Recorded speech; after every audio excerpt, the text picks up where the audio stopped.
Hello friends, welcome to my YouTube channel. मैं निशांत तिवारी आप सबके बीच एक बार फिर से एक नए टॉपिक को लेकर उपस्थित हूँ।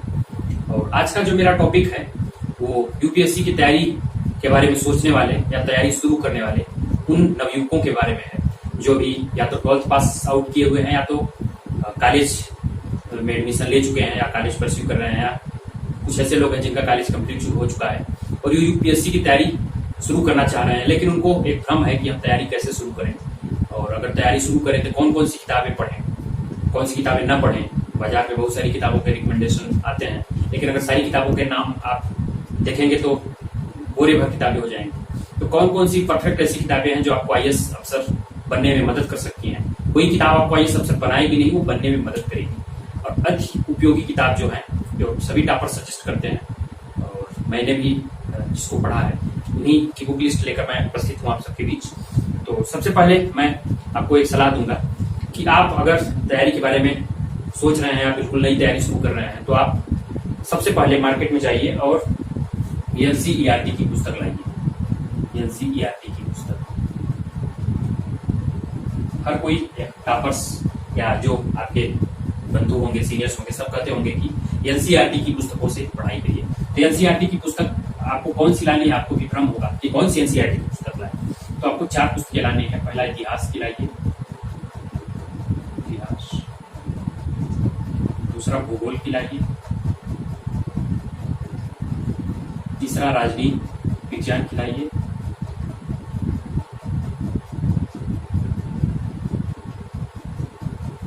और चौथी अर्थशास्त्र की लाइए।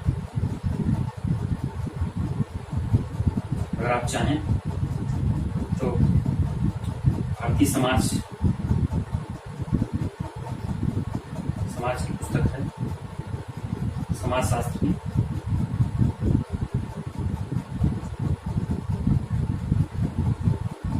कक्षा 11 और 12 की, इसको भी आप ला सकते हैं, लेकिन इसको आप बाद में लाइएगा। सबसे पहले आप इन 4 पुस्तकों को लाइए, इतिहास, भूगोल, राजनीति विज्ञान और अर्थशास्त्र। अब आपके मन में एक जिज्ञासा उठेगी कि कौन सी क्लास की लाएं। तो सभी लोग आपको यही रिकमेंड करेंगे, टॉपर्स भी करेंगे कि क्लास 6 टू 12 यानी कक्षा 6 से 12 तक की आप पुस्तक लाइए। हो सकता है कुछ ऐसे छात्र हैं जिनका बैकग्राउंड ह्यूमैनिटी रहा हो, उन्होंने पुस्तकें पढ़ी हो, तो आपको लगेगा कि कक्षा 6, 7, 8 की, 9 की, 10 की पुस्तक हम क्यों लाएं, 11, 12 की डायरेक्ट ला लेते हैं। हम तो पढ़े, आप पढ़े हैं ठीक है, लेकिन आपका बोर्ड अलग अलग हो सकता है आप एनसीईआरटी न पढ़े हो। अगर आप एनसीईआरटी की पुस्तक पढ़े भी होंगे तो जब आप पढ़े थे वो आप 11th 12th में थे या 6th 7th में पढ़े थे। अब आप या तो 12th पास आउट है या ग्रेजुएशन में है या कर चुके हैं, तो आपका सोचने समझने का अंदाज अलग हो गया है, चीजों को देखने का नजरिया अलग हो गया है, चीजों को समझने का आपका नजरिया अलग हो गया है। तो आप जब कक्षा 6 की पुस्तक पढ़ेंगे तो उसमें बहुत बेसिक तरीके से समझाया गया है, लेकिन उस बेसिक तरीके को जब एडवांस वाला माइंड समझेगा वो आप बहुत उत्पादकता आपकी आएगी। तो उस उत्पादकता के लिए आप अगर कक्षा 6 से 12 तक की पुस्तक पढ़ेंगे तो आपको कोई दिक्कत नहीं है। 6, 7, 8 की पुस्तकें पतली एक दिन पढ़ने में लगेगा तो आप उसको ला के पढ़ सकते हैं। अगर आपकी जिद है कि नहीं 9 से पढ़नी है तो आप 9 से 12 तक पढ़ सकते हैं। तो सभी सब्जेक्ट की एनसीईआरटी की पुस्तक से आप शुरू करिए और 4-6 महीने आप एनसीईआरटी को दीजिए और उसको अधिकतम बार पढ़िए, कम से कम 5 से 6 रीडिंग। 5 से 6 जब आप रीडिंग लगाएंगे तो आपको समझ में आएगा, क्योंकि 1 और 2 रीडिंग में हो सकता है आप समझ ना पाए, अगर समझ भी जाएं तो चीजें भूल जाएं। तो कम से कम 5-6 रीडिंग इसकी लगाइए। इसके बाद फिर आप यूपीएससी के पाठ्यक्रम को या सिलेबस को देखिए, जिखर सिलेबस को देखिए। इसके बाद आप प्रीवियस ईयर के क्वेश्चन पेपर को देखिए, यूपीएससी के ही विगत वर्ष के प्रश्न पत्र, इसको आप देखिए। तो जब आप एनसीईआरटी पढ़ के इस पाठ्यक्रम को देखेंगे और यूपीएससी के प्रीवियस ईयर के क्वेश्चन पेपर को देखेंगे, आपको समझ में आएगा कि आप कितने क्वेश्चन समझ पाए हैं। अगर समझ पा रहे हैं तो कुछ आप उसका उत्तर लिख पा रहे हैं या नहीं। तो मुझे लगता है कि आप 30 से 35% प्रश्नों को समझ पा रहे हैं और कुछ लिख भी पा रहे हैं। तो आपको एक बेसिक अंडरस्टैंडिंग हो गई। ये नींव का काम करती है एनसीईआरटी, जिसे कहते हैं नींव। जब आप मकान बनाते हैं तो नींव भरते हैं, बिना नींव के कोई मकान नहीं बनता। तो एनसीईआरटी आपकी अंडरस्टैंडिंग के लिए आपका बेसिक बनाएगी, नींव बनाएगी, अंडरस्टैंडिंग बनाएगी। तो आप एनसीईआरटी से शुरू कर सकते हैं। इसके बाद अब आपकी बारी आती है स्टैंडर्ड पुस्तकों की। तो स्टैंडर्ड जो पुस्तकें आप पढ़ेंगे उसमें कौन कौन सी पुस्तकें आपको पढ़ना है, इस पुस्तकों की एक लिस्ट मैं आपको प्रोवाइड करने वाला हूँ। तो चलिए हम बात करते हैं इस पुस्तक में आपको कौन कौन सी रेफर करनी है। इतिहास, भूगोल, राजनीति विज्ञान, समाज शास्त्र में एक एक सब्जेक्ट को पकड़ के और कम से कम उसकी जो किताबें होंगी मैं आपको बताऊंगा। और उसके अलावा आप मार्केट में कोई भी पुस्तक परचेज मत करिए जब तक कि उसको पढ़ मत लीजिए। अधिक से अधिक किताबें खरीद कर लाने से कोई फायदा नहीं है जब तक कि आप उसको पढ़ ना पाए। तो सबसे पहले हम शुरू करते हैं पॉलिटी से। पॉलिटी जिससे राज्य व्यवस्था आप कहते हैं, राज्य व्यवस्था। राज्य व्यवस्था की जो पुस्तक है मैंने आपको बताया एनसीईआरटी की आप ला चुके होंगे। तो इसमें एनसीईआरटी की आप 6 से 12 तक पढ़ेंगे ही, लेकिन इसमें क्लास 11th की जो पुस्तक है, पहली है राजनीतिक सिद्धांत, ये क्लास 11th की है। और दूसरी पुस्तक है भारतीय संविधान सिद्धांत और व्यवहार, संविधान की पुस्तक है सिद्धांत और व्यवहार। ये 2 पुस्तकें आप क्लास 11th की पढ़िए। तो ये जो राजनीतिक विचारधाराओं से संबंधित या सिद्धांत से संबंधित जो प्रश्न आजकल यूपीएससी प्रीलिम्स में पूछ रहा है, तो इससे आपके ये सभी प्रश्न सॉल्व हो जाएंगे। और 1-2 प्रश्न ऐसे होंगे जिसमें आप अंडरस्टैंडिंग की मांग होती है, बाकी अधिकांश सवाल आप इससे सॉल्व कर सकते हैं। इसके बाद संविधान वाली पुस्तक आपको बेसिक अंडरस्टैंडिंग देगी। इसके बाद आप क्लास 12th की पढ़िए एनसीईआरटी की। तो एक है समकालीन विश्व, और दूसरी है आजादी के बाद भारत।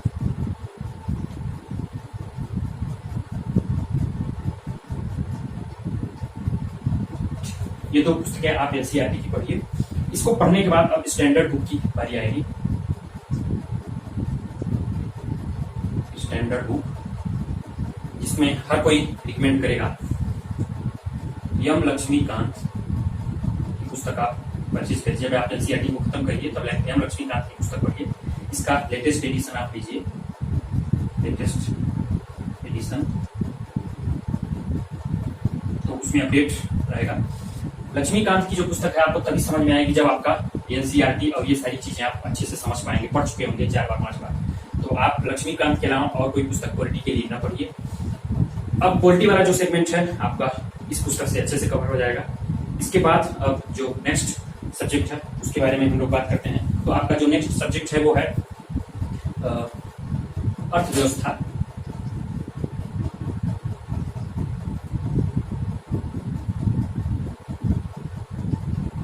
अर्थव्यवस्था के बारे में आपको पढ़ना है, जिसे हम लोग बोलते हैं या अर्थशास्त्र भी बोलते हैं, इकोनॉमी, सीरियस इकोनॉमिक्स।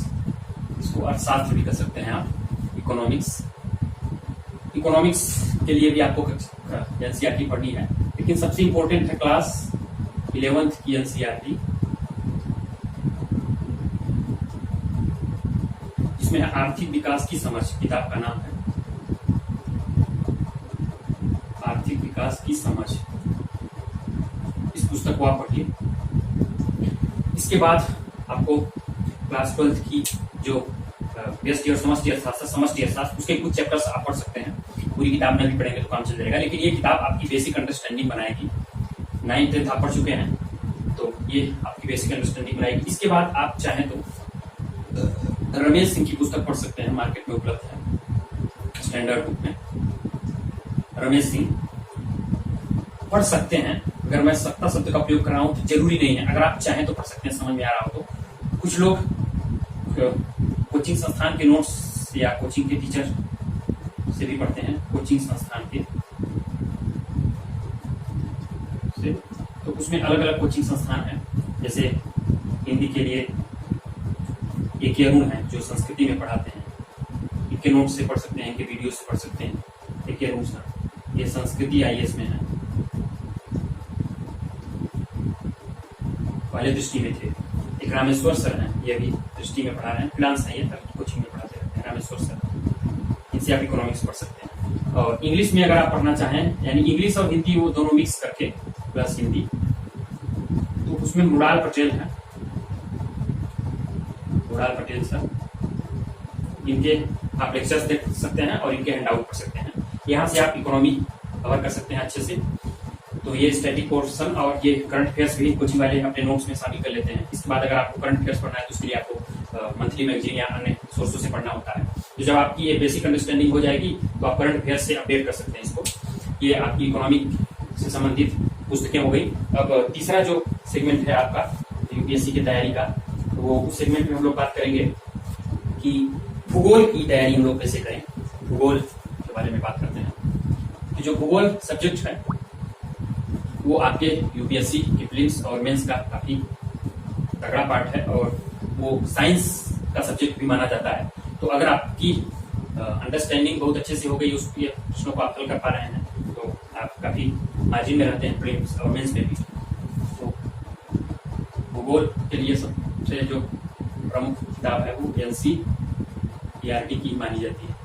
उसमें क्लास 6 to 12 स्पेसिफिक रूप से क्लास 11th वाली जो पुस्तक है, दो पुस्तकें हैं 11th में, तो उसको आप बहुत अच्छे से पढ़िए। उससे आपको फिजिकल ज्योग्राफी की बुक है, इसको अच्छे से जब समझ जाएंगे तो आपके अधिकांश प्रीलिम्स और मेंस के क्वेश्चन वहां से हल हो जाएंगे। इसको पढ़ सकते हैं। और अगर इंग्लिश मीडियम के आप कैंडिडेट हैं तो आप जीसी लियोंग की पुस्तक पढ़ सकते हैं। लियोंग इंग्लिश वाला पुस्तक टफ है तो याद नहीं आ रहा क्या होगा। जीसी लियोंग पुस्तक का नाम है, इंग्लिश में है, इसको आप पढ़ सकते हैं। यहाँ से आपको अगर चीजें कवर करने में दिक्कत हो रही है तो आप चाहें तो माजिद हुसैन को रेफर कर सकते हैं, लेकिन उस पूरा नहीं पढ़ना है उसको।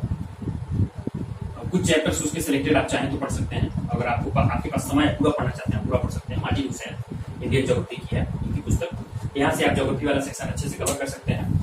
इसके बाद ज्योग्राफी में मैपिंग वाला सेक्शन है, तो इसके लिए आप ऑक्सफोर्ड एटलस ले लीजिए और उसको बीच बीच में देखते रहिए, चिन्हों को मार्क करते रहिए, तो उससे मैथ से जो सवाल आपके आएंगे वो आप अटेम्प्ट कर पाने की स्थिति में होंगे। इसके बाद आपका जो नेक्स्ट सब्जेक्ट है वो हिस्ट्री है। और हिस्ट्री यानी इतिहास। इतिहास की आपकी तैयारी कैसी होनी चाहिए? तो इतिहास के लिए आपकी बुक लिस्ट क्या हो? तो सबसे पहले मैंने आपको बताया कि एनसीईआरटी जो है जब आप पढ़ते होंगे उसमें 6th 7th 8th 9th 10th में तो बहुत ज्यादा स्पेसिफिक कुछ नहीं है। 12th की जो एनसीईआरटी की पुस्तक है वो 3 पार्ट में है। न्यू एनसीईआरटी, ये जितनी भी एनसीईआरटी है वो न्यू है अभी तक। ओल्ड की जो हाँ चर्चा है कि मैं बता दूंगा, ये सब न्यू एनसीईआरटी है।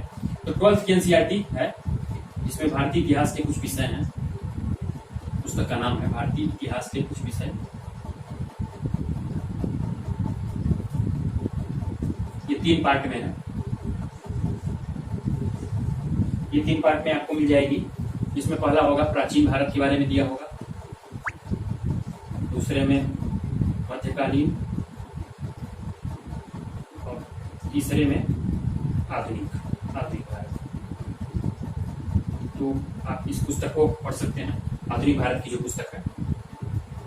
अब इस नई एनसीईआरटी को पढ़ने के बाद आपको एनसीईआरटी में अगर आप चाहें तो ओल्ड एनसीईआरटी पढ़ सकते हैं। इसमें प्राचीन भारत की जो ओल्ड एनसीईआरटी है उस आर्य शर्मा की है, इनका पब्लिकेशन का भी आता है। और मध्यकालीन भारत का सतीश चंद्र के हैं ओल्ड एनसीईआरटी, इसको आप पढ़ सकते हैं। और इनके विपिन चंद्र हैं, इनको आप चाहें तो पढ़ सकते हैं। लेकिन आधुनिक भारत के लिए लोग आजकल स्पेक्ट्रम को रेफर करते हैं, तो स्पेक्ट्रम काफी विश्वसनीय किताब मानी जाती है। स्पेक्ट्रम को आप पढ़ सकते हैं आधुनिक भारत के लिए। आधुनिक भारत, तो ये रहे आपकी हिस्ट्री की किताब। और अब इसमें कला संस्कृत वाला पार्ट है इतिहास में, तो इसमें एनसीईआरटी आप पढ़ सकते हैं। फाइन आर्ट की जो एनसीईआरटी है 11th क्लास की है, इसको उसको आप पढ़ सकते हैं। इसके बाद आप चाहें तो नितिन सिंघानिया की पुस्तक आती है, पढ़ सकते हैं।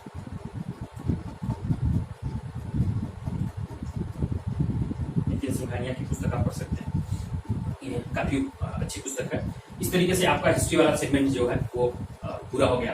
तो इस वीडियो में मैंने आपको 4 सेगमेंट के बारे में बताया, हिस्ट्री, ज्योग्राफी, इकोनॉमिक्स और पॉलिटी।